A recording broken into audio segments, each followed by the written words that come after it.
Alright, good morning. Today's vlog, paganahin natin ang cross control ng expander. Ayan. Iset lang natin kung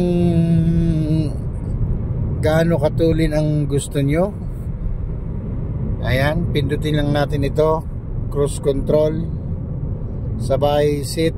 Dito tayo mag-sit. Yan, dito. Ito yung kanyang cross control. Try natin ngayon ng 70. Ayan o. Try natin ng kahit 60. Try natin 60. Ayan, 60.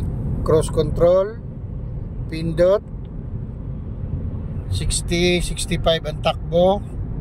Sabay set. Yan, set. Ayan. Hindi na tayo nagpipidal. Yan, hindi na tayo nagpipidal, oh. Yan, wala nang pidal-pidal yan, oh. Ito na yung paa ko, nakalagay na rito. Yan, matakbo na siya kusa. Naka-cross control tayo ng 60, mahigit. Yan, yan si expander.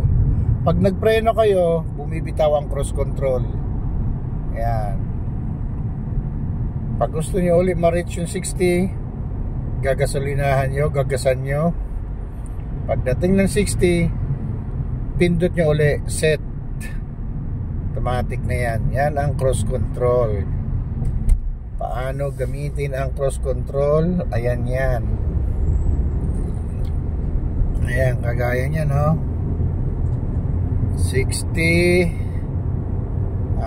Ayan, 70 na. 70 na takbo natin. Set natin ang cross control. Ito. Set natin. Ayan. Ayan, 80 na yan. Tuloy-tuloy 80 yan. Walang gas pedal. Siyang tumatakbo, mga kawamirok. Dito tayo ngayon sa NLEX. Ayan. Namaya, ituturo ko na naman sa inyo ang auto hold. Ito yung kanyang auto hold, mga kawamirok. Yan, auto hold yan. Paganahin natin yan mamaya. Ito nga pala yung expander ko ay 2025 model JLS. Masarap siyang gamitin.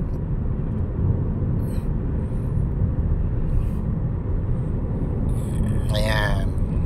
Hanggang dito na lang muna, mga kawamirok.